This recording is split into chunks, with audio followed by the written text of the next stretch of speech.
Les 8 idées reçues à propos du sport et de la nutrition.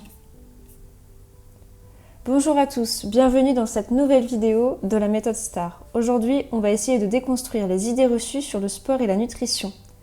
Est-ce que le café est bon pour la santé? Est-ce que boire du vin, c'est bon pour la santé? Ou est-ce que encore faire craquer les doigts, c'est bon ou pas?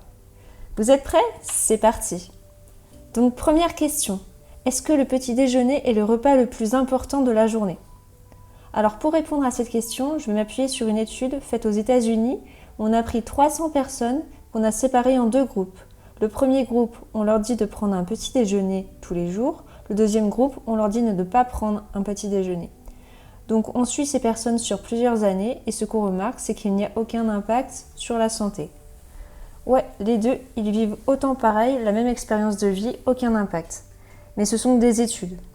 Après, pour les enfants, les personnes en convalescence, il est préférable de prendre un petit déjeuner puisque ça permet de favoriser leur croissance, ce qui est compréhensible. Par ailleurs, pour ceux qui prennent un petit déjeuner, il faut savoir que le matin, ce sont les protéines et les lipides qui sont le mieux assimilés par le corps et le soir, c'est plutôt les glucides. Ça, c'est la chrononutrition et on en a déjà parlé. Et pour ceux qui ne prennent pas de petit déjeuner, ça s'appelle le jeûne intermittent. Mais après, si tu es en prise de masse, un petit déjeuner, c'est pas mal pour répartir les calories sur la journée. D'après toutes mes recherches, le petit déjeuner est le repas le plus important dans le sens où il diminue le cortisol. C'est une hormone de stress qui peut favoriser le stockage de gras. De plus, apporter le cholestérol le matin, ça évite que le corps il en fabrique dans la journée. Et en plus, la tyrosine, c'est un acide aminé qui est indispensable à la fabrication de la dopamine le matin. On en trouve principalement dans les œufs. D'où l'important de manger gras et protéiné le matin. Ok, alors deuxième question. Est-ce que le café, c'est mauvais pour la santé? Alors déjà, il faut savoir que le café est super consommé partout dans le monde. Environ 1,3 kg par an par personne. Et ça a été prouvé que la caféine, c'est une drogue. Une drogue psychoactive au même titre que la cocaïne, l'opium et le crack. Donc c'est vraiment une drogue addictive que si t'as pas, tu te sens fatigué. Mais c'est une bonne drogue et c'est rare de dire ça. Par exemple, le café, ça permet de lutter contre les maux de tête, ça améliore la concentration et bien sûr, ça réduit la fatigue. Et en plus de ça, c'est pas tout. Il y a des études qui montrent que la caféine, ça permet de lutter aussi contre les attaques cardiaques, le diabète, le Parkinson et le cancer du côlon. Donc tant que vous ne dépassez pas 1 litre de café par jour, vous pouvez y aller. Le café est bon pour la santé. Mais après, c'est addictif, donc est-ce que c'est vraiment bon? Oui, apparemment. Mais pour ma part, il stimule les glandes surrénales. Ce sont les glandes qui sont au-dessus des reins et qui libèrent du cortisol et de l'adrénaline, ce qui fait augmenter le taux de sucre dans le sang. Alors, troisième question. Est-ce que boire un verre de vin à la fin d'un repas, c'est bon pour la santé? L'alcool en général, c'est mauvais pour la santé. Alors, il faut savoir que le pourcentage de décès en France lié à l'alcool, c'est 5,8%. Et c'est énorme. C'est comme si vous preniez un groupe de 20 personnes et sur les 20 personnes, vous êtes sûr qu'il y a une personne qui va mourir alcoolisée. Et le pire, c'est en Russie où 1 personne sur 5 meurt de l'alcool. Non, franchement, c'est trop. C'est trop l'alcool. Mais du coup, d'où ça vient que l'idée que le vin soit bon pour la santé? Alors, vous savez, c'est purement marketing. C'est de la pub tout ça. Et en fait, ils vendent des bienfaits du vin parce que dedans, il y aurait des antioxydants. Donc effectivement, il y a des antioxydants, mais leur quantité, ouais, elle est super faible. Genre, c'est vraiment super faible comparé à la dose d'éthanol qu'il y a dans le vin. Et pour ceux qui savent, l'éthanol, c'est la composante principale de l'alcool. Ça détruit littéralement ton foie et ton cerveau. Pour ma part, je ne bois que de l'eau. Ça, c'est la boisson des champions. Après, pour rester dans le marketing, il y a plein de pubs qui ont permis de fonder des croyances populaires. Par exemple, la règle des 10 000 pas par jour pour être en bonne santé, ça a été instauré par une publicité japonaise qui vendait des podomètres dans les années 80. En vrai, 500 000 pas par jour, ça devrait suffire. Question 4. Pourquoi les Danois digèrent-ils mieux le lait que le reste des personnes? Alors déjà, il faut savoir que 70% des personnes dans le monde sont intolérants au lactose. Ça, c'est tout à fait normal parce que quand t'es bébé, tu digères bien le lait et plus tu grandis, moins tu le digères bien.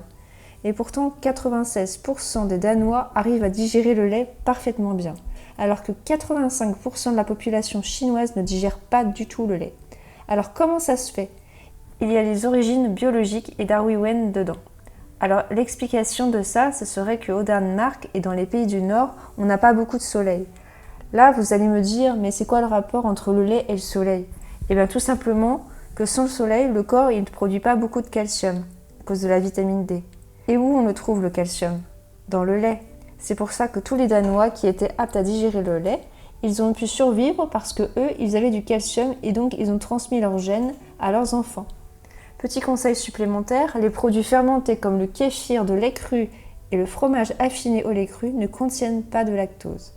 Ce sont les meilleurs produits laitiers à consommer. Question numéro 5. Est-ce que c'est mauvais pour la santé de faire craquer ses doigts? Alors déjà, il y a une idée reçue comme quoi faire craquer ses doigts, ça fait développer de l'arthrose plus tard.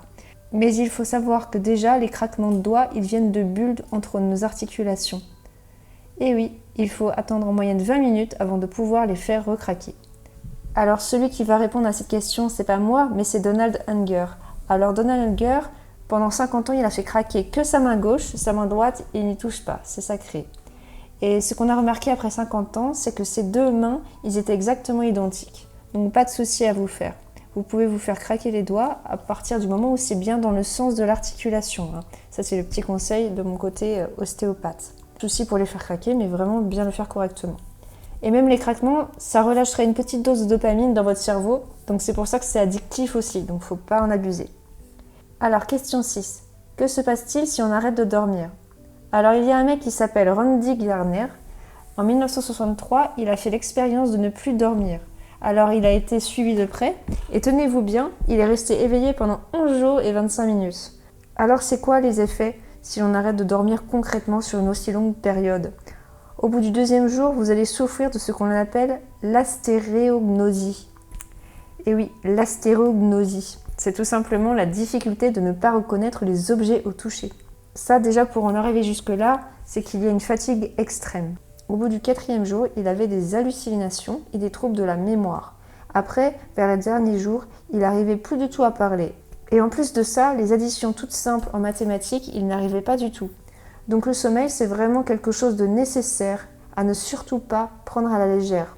Parce que si vous voulez gagner du temps en faisant des nuits de moins de 6 heures, au final, vous ne gagnez pas autant de temps que ça, puisque votre espérance de vie est réduite de 12%. C'est énorme. Si seulement on était comme les dauphins, ils arrivent à faire dormir juste leur partie droite du cerveau, ensuite juste leur partie gauche, et ça fait qu'ils sont tout le temps éveillés. Ils dorment jamais complètement. Bref, Randy Gardner, il a tenu 11 jours et 25 minutes. Il a battu un record du monde, mais en retour, il est devenu insomniaque. Donc, il regrette un peu l'expérience. Dernière question, question 7. Est-ce que le sport, ça fait vraiment maigrir? Alors là, c'est la seule réponse où c'est ni oui ni non. Alors, il faut savoir que pour maigrir, le facteur numéro 1 à prendre en compte, je pense que vous le savez, c'est la nutrition. Alors, le sport va te faire maigrir dans le sens où il va te faire dépenser des calories. Et si tu dépenses plus de calories que tu n'en consommes, alors mathématiquement, tu vas maigrir et inversement, tu vas grossir. Donc si vous voulez maigrir ou prendre de la masse, la majeure partie du travail va se jouer dans la nutrition. Après, le sport, c'est toujours bon pour la santé, c'est toujours bon pour les performances, pour le cerveau, pour l'humeur. Alors faites un sport que vous aimez bien. Et j'adore cette phrase qui dit que si vous prenez soin de votre corps va prendre soin de vous. Mais attention, il y a des personnes qui font plus de sport, mais ça leur ouvre l'appétit et ils mangent 2 fois plus derrière et font des crises de boulimie. Donc attention dans les troubles du comportement alimentaire. Et il ne faut pas utiliser le sport dans l'hyperactivité, dans le cadre de l'anorexie pour brûler des calories, parce que là, vous brûlez tout votre muscle et là, toute votre charpente musculaire, elle se détruit. On va passer à la 8e question, c'était le petit bonus. C'est quoi le secret des centenaires japonais pour une vie longue et épanouie? Alors, ce qu'il faut savoir, c'est qu'au Japon, à l'île Okinawa, on appelle souvent l'île des centenaires. Alors pourquoi il y a autant de centenaires sur cette île et nulle part ailleurs dans le monde? Tout simplement parce qu'ils ont trouvé ce qu'on appelle leur ikigai, ce pourquoi la vie mérite d'être vécue. Et grosso modo, chez eux, la retraite, ça n'existe pas. Ils continuent de travailler toute leur vie. Dans l'air qu'ils respirent, il y a 0 pollution. Et dans leur assiette, on retrouve principalement du poisson, des algues, des légumes, tout ce qui est bon pour la santé. Et en plus de ça, tous ces centenaires, ils ont une vie sociale vraiment épanouie. Et je me rappelle, dans un reportage, il y avait une petite centenaire qui disait que son cerveau, elle n'arrêtait pas de l'utiliser parce que c'était comme une machine inversée. Dans le sens où plus tu utilises ton cerveau, moins il s'use. Et moins tu utilises ton cerveau, plus il s'use. Donc maintenant, tu connais un peu mieux la vérité sur les 8 idées reçues à propos du sport et de la nutrition. Si tu as aimé ma vidéo sur le physique, je te recommande d'aller voir mes autres vidéos de développement personnel. Abonne-toi à ma chaîne. Bye!